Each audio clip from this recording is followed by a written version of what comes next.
Hello, my name is Don, and welcome to episode 24 of my Football Manager Let's Play Follow Follow. So, we are now back on the 2nd of February. It is Hamilton Academical. We are playing at Ibrox. And this was a month a bit different to how I anticipated it going. Firstly, there was a lot more fixtures involved, and secondly, there was a lot going on. So, outs. We'll start with the outs first. Okay, we'll start with the ins first because otherwise it'll be a bit confusing. Only out first that we'll mention is Alan Brown, who went to Manchester United for 2.9 million. Dundee got 875k of that, the rest goes to us. I should have had a sell-on clause, but I didn't think till afterwards. Coming in, we have Ronan Miller for 78k. I think there's some add-ons, it was a compensation done. He comes in from Crusaders in the Northern Irish Premiership. Decent young right back, can improve on a lot of things, and I've already got him to start working on that crossing, which is my big worry right now. George Ferguson also arrived for 275k from St Johnstone. Played one game for them in the Championship. Ball winning midfielder, so fairly young, but will be a long term solution. Scott Martin just is not good enough, and I don't think he's going to develop to be good enough. Whereas this guy, I have all the faith can. Also incoming direct replacement for Alan Brown is Billy Sinclair from Linfield. He's 100k plus some add-ons again, all done through compensation. But stat-wise right now, nothing spectacular. But again, 16 years old, well got game time. 5-star potential, got all the determination and work rate in the world to make it, so hopefully he can. Mark Mitchell now, he came in from, mind when I signed this scout from, I think he had knowledge of Australia and Thailand when I mentioned it, but I think he only had Australia when I came in. One of the guys he recommended straight away was this lad. Now, he's not an inside forward, and I can't retrain him to be an inside forward, because he refuses to train it.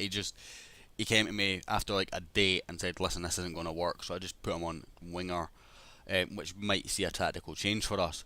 5-star potential Australian youngster, got a work permit with absolutely no issues, despite previously playing for an amateur team, which I believe is below the A-League. So, never heard of this team, the FFA Centre of Excellence. It actually sounds like it's more of a academy. Nonetheless, he came from here. Previously was a free agent, but an amateur team. He is 19, but I still have faith that he can make it. Luis Navarro, I tried to sign in the summer, and he is Costa Rican, 7 caps and 1 goal to his name at 18 years old. He failed to get a work permit in the summer. Again, he failed to get a work permit in January, but I remembered that Ivorian goalkeeper that I looked at, that I was desperate to get. He went to Benfica, and I said, you know what, let's just go and get him. Let's see if we can bring him in, and we'll just loan him out somewhere until we can get a work permit for him. I still can't. I've got to wait another 120 days before I can reapply. Nonetheless, he comes in and again will be an advanced playmaker option. Again, a huge amount of determination. So if he doesn't make it, there's something wrong with our training. I think there has been, I don't know if I've managed to address it. I've been looking at a number of players that have declined under us. Barry Mackay being the most notable one, although he didn't play at all really last season, so that could be why.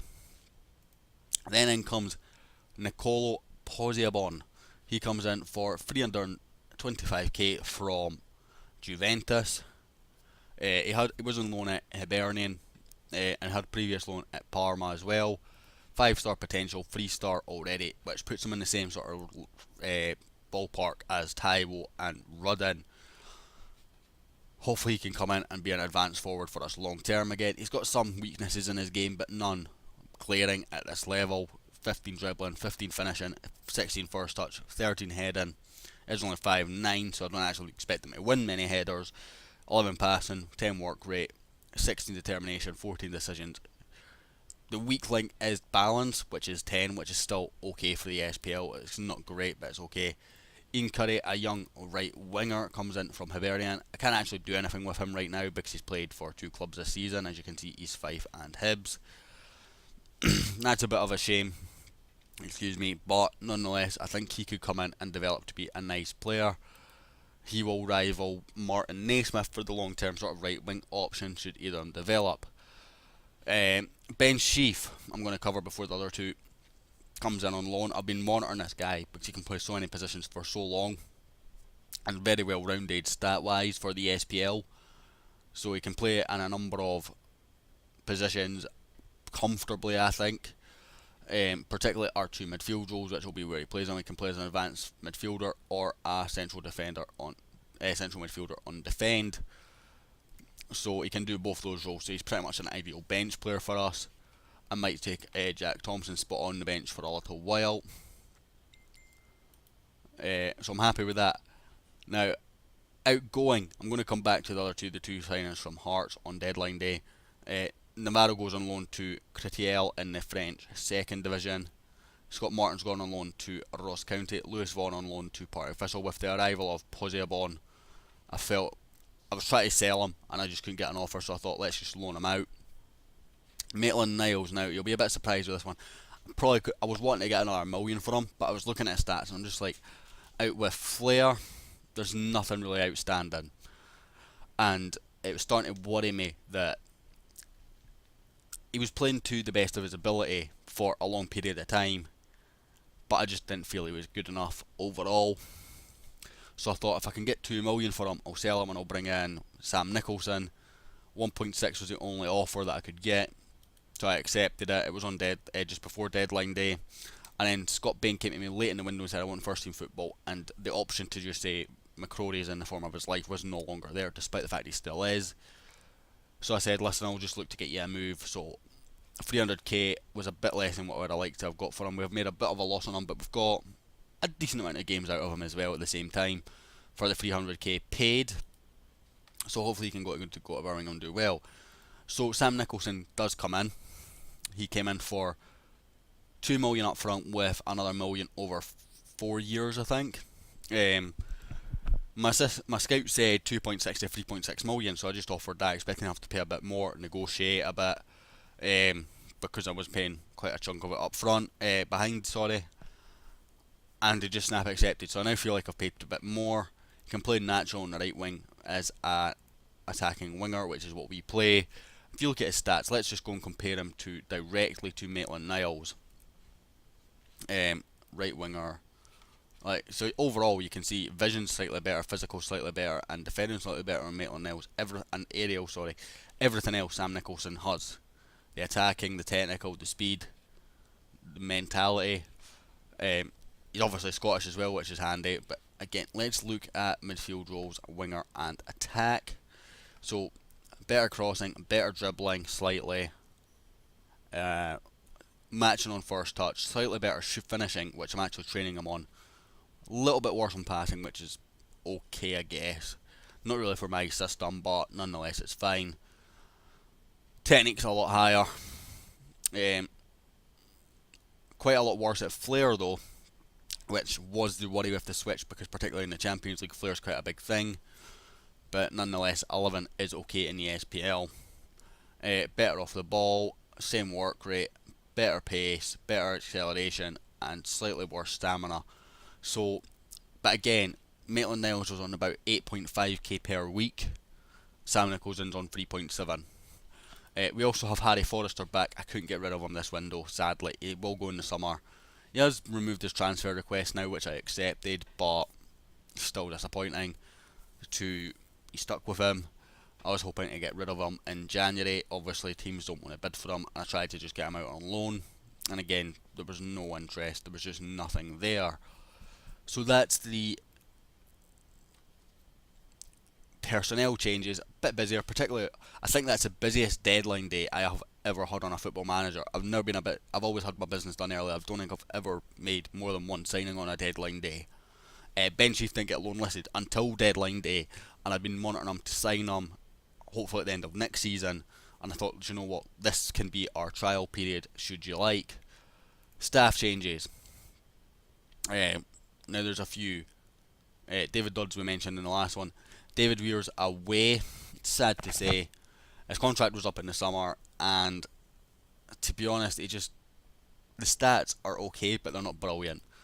So I had a look around when it came up, and Geraldo Delamore popped up. Now, Working with youngsters is my big worry here.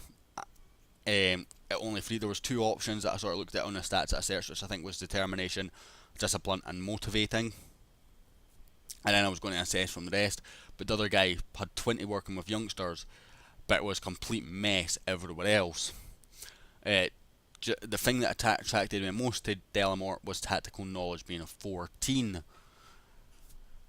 That means he's actually useful for tactical knowledge. 14 seems to be, in my experience, where it improved quite a bit. I think 17 will be another increase. But again, I'm not paying some money to get a guy to get 17 and he's got the rest of his stats are mints. He is a bit weak in judging player ability and potential. Sadly, that's frustrating. But the rest of our sort of backroom staff sort of give the feedback as well. So, and it sort of feeds into what goes on to the star ratings. He is an attacking coach with a bit of tactical and technical, so he is currently doing shooting, and I think Joe Jordan's taken over the guy that's doing everything. And we've got two physios in. John Alty comes in from Reading as a youth physio in the under 20s, and I'm not even going to try and pronounce his name, comes in as a physio. I'll never have to pronounce this guy's name again, hopefully, until he leaves. Should he leave? Previously at Nancy in France. Basically, the only reason why I'd done that is I was getting sick of the coach recommendations. We should sign a physio. We have a space for a physio. So I was just like, right, I'm just going to go and fill it out now. So they come in. So a couple of changes to the staff. That leaves our team fairly big. I can't get everyone in the Europa League squad, so I think Jack Hamilton got in, Ben Sheaf got in, and Sam Nicholson got in. Harry Forrester, Posibon, and someone else missed out, sadly. And the youth players obviously missed out as well because you have to register them. Harry Forrester also missed out. Fairly happy with how the window went. It was a bit busier than what I anticipated, but I'm happy with it nonetheless. Jamie Walker has also picked up an injury. He's only out for a couple of days though, so that's fine. But it means he does miss today's game with Hamilton. Texeria can more than come into that role. I'm just trying to see who else can come into our team just now. Sam Nicholson. Oh, I need to put Jack Hamilton on the bench. Sam Nicholson is not fully fit, so he cannot play today. I'm going to bring Jack Thompson out for Ben Sheaf if I can find him. Other thing to note with Ben Sheaf, the exact same deal that we got Taiwan. Nada. Not a penny. So he is literally getting to play for us for free right now. Other thing I will mention, is we've got players coming in. We've rejected Cammy Kerr. Yeah, I was trying to get Cammy Kerr sold as well with the arrival of the other right back from Northern Ireland. I felt he was going to be an okay right back. He's not as complete as Cammy Kerr, but Cammy Kerr's not going to develop much more. Got Maxime Pelican coming in, French striker, similar sort of mould to the three we have currently. He comes in, again will be an advanced forward, a young one at that, at 20 years old, maybe slightly older than what I would like for that kind of quality, but nonetheless, 7.5k a week. Again, fairly hefty fee, but manageable by us. And Joe Riley will also join at the end of the season, a player who I tried to sign 2 years ago, and Man United had a contract extension clause or renewed his contract or something. Anyway, he's coming to join us again. He can play both left and right back. He wants to play left. We discussed that, and I said that would be fine. He can come in sort of and be a okay rival for Lee Wallace in that position already. And that will allow Brian Davidson some more time to develop. I did also try and keep Taiwo. I made an offer for him. I was hoping that because his favoured personnel includes me and his favourite club includes Rangers, that would encourage him to stay. Nigerian manager also there. Sadly, it wasn't enough. PAOK were more than willing to pay him triple what we offered, and we were offering him rotation as well, so sadly he is away to Greece. But the Nigerian won't be at least at another SPL club, so we'll still have 3 decent strikers next year with Pelican coming in. Any other changes I want to make here? Devlin's knackered, so Ozturk can come in. I've been playing Devlin the last couple of games. I also need to show you the schedule. I will just select my team and then I will go and show you the schedule. for results elsewhere. Do you know what? I'm actually going to give Jack Hamilton a game. I think statistically he is actually better than McCrory, but nonetheless. So schedule. So last game we played was Partick Thistle 1-0 win. Went back-to-back 4-1 wins with 2 different hat-trick scorers in them against Aberdeen and Hearts. Jamie Walker and a hat-trick from Zach Rudden, and a late consolation for Aberdeen, and a 4-1 win at Pittodrie. Before we went to Tynecastle and had a 4-1 win from a Taiwo hat-trick and Kai rounding off against a Jordan Williams penalty, former Rangers player of course on loan from our first season. So that was interesting. And then going into the Old Firm game, I actually felt, despite the scoreline in the Aberdeen and Hearts game, we hadn't played that well, so I was really nervous going into this Old Firm game. Neither team had been beaten. Celtic did slip up and drew a game against Hibs when we played Hearts. Nonetheless, I still felt a bit edgy going into it. Chris Wallace got an equaliser from Ozturk own goal. I think it was Wallace got sent off and I had to go to... I went to the 4-5-1 formation and went to a free back because I had no fullbacks on the bench. So Declan Rice came on as sort of like the middle defender and a free back with the 5 midfielders and 1 striker. And that allowed Scott Sinclair a bit of space on the left hand side. Unfortunately he got in, he received the ball shot. I think it was actually maybe going wide. It hits Ozturk right on the groin, and there was nothing McCrory could have done to save it because he was already moved the other direction with the pace on the ball. And then Podzebon came off the bench and set up Chris Wallach for the equaliser to make it 1-1, which keeps us in the title race. Then a 4-2 win at Ross County, Jack Rudden and a Jamie Walker brace. Don't feel like 3-1 was really that, 4-1 sorry, was that, 4-2 even. Yeah, blunder central. Was that reflective of the scoreline, to be honest? The performance, to be honest, I only remember them having 3 shots or something. Was it this game? No, that's the Dundee game. I'm thinking they had 4 shots with 1 on target and we won 3-1. Nonetheless, I felt like we dominated this game and deserved to have a clean sheet. It didn't happen, unfortunately. 4-2 is still 3 points in the bag. Then we went to we hosted Championships at Johnston. Decided to give some of the young lads a run out, so Ronan Miller, Declan Rice, Brian Joe Davidson, all in the team for this game. Nicolo Podzebon starting up top, gets a goal for his troubles. Michael Devlin and Barry Mackay getting other goals. Was against 10 men for a large period of the game. I feel like this should have been more. But that Johnston did play well. And then we had a 3-1 win against Dundee.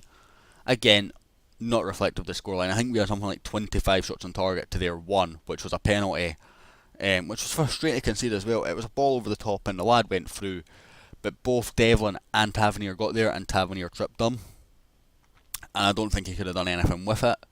So sadly they got a penalty which James Vincent converted. That leaves the league table looking like this. 24 games played, a huge gap between us and Hearts now, and obviously we've just poached 2 of their best players. And I think Callum Patterson is also out for the season, so Hearts have been severely weakened in this January transfer window, and they won't have had much time to replace them because we signed them in on deadline day. And it was very late in deadline day as well. I think the offer for both players went in at something like 10:45 in the evening, so it would have been very difficult for them to replace. They're a point ahead of Hibs. We're a point behind Celtic, but have a vastly superior goal difference. Our only defeat, of course, is to Celtic. Celtic still remain unbeaten. Quite a phenomenal record that. The 2 teams between them have only lost 1 game, and it is now February. Anyway, enough rambling from me. Let's get into this game. We've got to give squad numbers to 3 players. So, Jack Hamilton, you can take the number 1. Ben Sheaf can take number 6. Sam Nicholson, I would have actually given you number 7, but I gave it to Podzebon because I wasn't expecting to get rid of Maitland-Niles. You'll take 15 then. Submit. Yes. Rangers have to be favourites for this one. They've been impressive at home recently, and I expect them to have too much for Hamilton. Danny Redmond, Grant Gillespie and Joe Chalmers all out for Hamilton, which would be 3 big misses. However, a win for Hamilton could see them go up as high as 7th, and they do have better goal difference than all those teams ahead of them. A win for Rangers could see them go top of the league. Ali Crawford still at Hamilton. Him and Greg Docherty will make up the central midfield. Donati on the left wing. There's absolutely no way they're putting Donati on the left. He's got 5 pace, 4 pace and 5 acceleration even. There's just no way I would ever play him as a winger with that pace. Maybe we can look to exploit that unless it's... But then again, that midfield is looking very deep, leaving Mivaldi and De Col. I'm just going to call him Alexandre up top on their own. We obviously have our team of Jack Hamilton, James Tavernier, Alim Ozturk, Vincent Sasso, Lee Wallace, Jordan Rossiter, John McGinn, Barry Mackay, João Teixeira, Chris Wallock and Zach Rudden. So hopefully we can get 3 points here. And this is what I'm talking about, the tactical knowledge being at 14. Compare this to watching any episode previous in this episode where I asked David Weir to do this, and look at the stark difference. I just apply that. All my hard tackles already done. I'm actually going to hard tackle Sarasis as well, just because he's got a knock. And I'll do the same to Tena if he comes on. And Duque Emre. I don't know anyone else. Duque Emre's given me an absolute nightmare in this game, by the way. But surprised to see him starting on the bench when he can play left wing over the other lad. What's his name? Donati. Completely blank there. We are favourites. Go out and impress me. We got absolutely no reaction. I have faith. Be the difference. I have faith. Be the difference. I lost one motivation to gain a lot of happies there. I think I got another motivation instead though. Be the difference. You're motivated. Yes. I like my strikers motivated because strikers on this game, they either score a goal or they don't really offer much else. Like Zach Rudden's been the best one that I've found, sort of. He has quite a fair few assists. But I find strikers either score a lot of goals or get like a 6.3 in my system. And that's something that needs to really be addressed, because that is not good. And Rudden's now getting a consistency warning on my reports of him. Hopefully that'll go away with game time. Sasso wins the header. Oh yes. Don't score many from corners. I think we got one from Devlin a couple of weeks ago, but I think it was a flick on from Declan Reid, and Devlin just volleyed it in. But Sasso winning the header here and puts it straight in the net. It's nice to see because he's in the team because of his heading and his interception, so it is nice to see that he can win a header at a corner. Sometimes he just doesn't win them enough. I don't know if that's because his corner delivery isn't good enough or not. I think our corner taker's got like 13 or 14 corner taking. In Barry Mackay. It's one less than what it was at the start of the save, which is frustrating, but I went and looked at it and it's all like points and everything is starting to actually recover, so I think it was just because we didn't play him for the season. Teixeira doing really well, gets it to McGinn, and Willock, that's 2. Half an hour in, 2-0 up. Chris Willock's been very good this month when Rio has been away. And they're also going to have Harry Forrester competing for that position for the rest of the season now as well. And Mark Mitchell, please to God tell me it's Mitchell, the Australian lad that was signed anyway, who will want some game time as well. So we're probably inundated with left wingers. Overall, very happy with this game so far. 2-0 up at half time. Only been 2 highlights. We have scored with both. Excuse me. Don't let your performance levels drop. And I'm going to bring on Sheaf for his debut for John McGinn, who at 77% at half time worries me a little bit. Tavernier struggling as well for fitness. He's not even played all the games recently. I'm sure. I definitely gave Conan a game, the new right back. Rudden back to Sheaf. Why am I commentating this highlight? I do it every episode. Eventually it's cleared and the pointless highlight ends. So yeah, I feel like we have a stronger team than what we did this time at the end of August. I feel like we also have a stronger youth setup. A lot of that money that was made from Alan Brown invested in bringing in more young kids, which will either make us a bit of money hopefully, or develop into first team players and take us to the next level. Just can't get it a bit of a break there. And Hamilton break. This is the first time I've seen the ball with one of our strikers, and the call was away. Can Ozturk match him? Jack Hamilton's got that in his arms anyway. Our new number 1 goalkeeper. I say number 1 because he's numbered number 1. Whereas I still think Roddy McCrory will be our number 1. But it's nice to be able to have had a large number of Scottish goalkeepers. I think Bain, Hamilton and McCrory are the future of Scottish goalkeeping in real life. So it's nice that we've been able to have all 3 of them. Poor cross, not even beating the first man. Sheaf picks up in the midfield. Good pass to Rossiter. Barry Mackay out to Tavernier. No burst of pace, but it's in for Rudda, and that's a goal. He's back amongst the goals recently done. 19 goals for the season. Another nice assist for Tavernier. And I keep thinking to myself, let's go and sign Callum Patterson. If he wasn't injured, he was available for very little at the start of this window, but he got injured early in the window. And I decided to back off the signing, and I was really tempted to go and do it because it was something like 775k. Sam Nicholson was my priority. Obviously, once he went, once we got him in, we didn't have the transfer budget left to do it, and Patterson was injured, so he wouldn't have passed a medical anyway. So it's something I'll really look at in the summer. But I keep looking at myself and I think we've got good young right backs who can develop into that position, and we've got Tavernier just doing all this. What's the need for Callum Patterson? Other than for the sake of having a Scottish right back.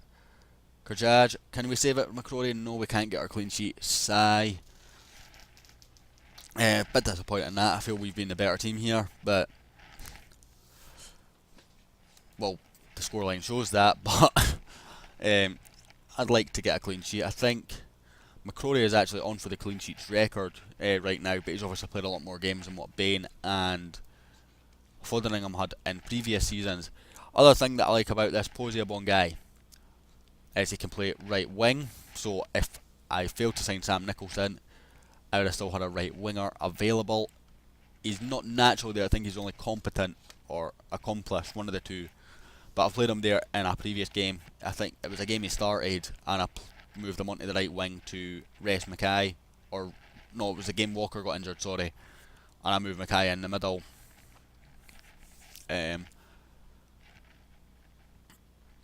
Kind of want to bring Taiwo on, or do I want to bring Posibon on? Posibon's staying at the club, so let's bring him on, get him some game time. The former Juventus man. Had a number of loan spells. Would be nice to see him settle at the club and develop. Has Sam Nicholson just picked up a pulled hamstring about 2 minutes after coming on his debut? Knew the lad was injury prone. Lee Wallace, I can't remember him scoring many for us. It's his first goal of the season, so that's probably why. But he does get on the score sheet here from a Joa Teixeira corner. Lovely weight. Don't score many from corners, but nonetheless, there's 2 in this game. And a 4-1 overall. Much better performance than what was previously getting done. The thing that worries me is the Old Firm games are now going to be so important for this season, I think. And our run-up to an Old Firm game is Aberdeen and Hearts. And Aberdeen are struggling this season, but they still have all those very good players. And it is still a fierce rivalry, so that's in behind. That's a great ball. Defence didn't read it. That's a goal. Aye. I feel like they've scored every time they've came forward, but nonetheless, yeah, our run-up into Old Firm games is Hearts, Aberdeen, or Aberdeen Hearts even, and we've got to play both of them away if Aberdeen make it into the top 6.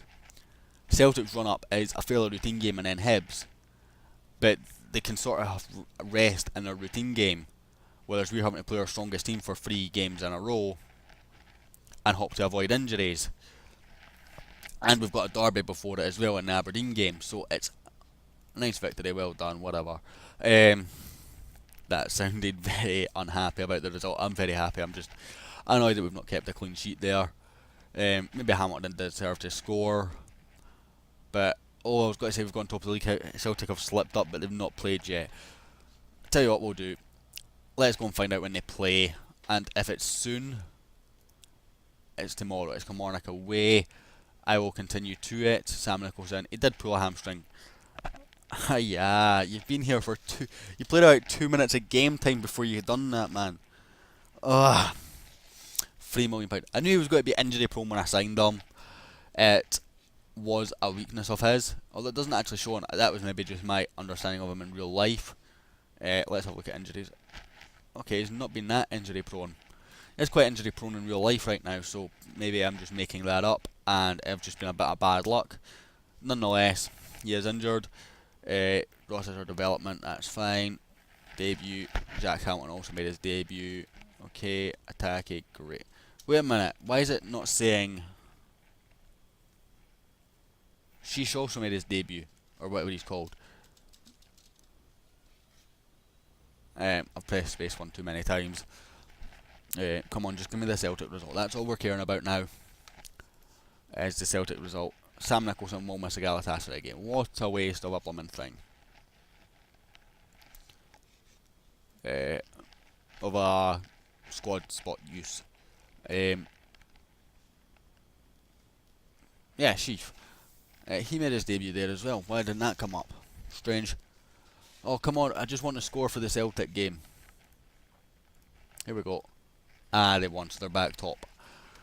Our goal difference again exceeds on them again, though. We're now up to 43, so we're 13 goal difference ahead. If they have any slip-ups, we can take advantage.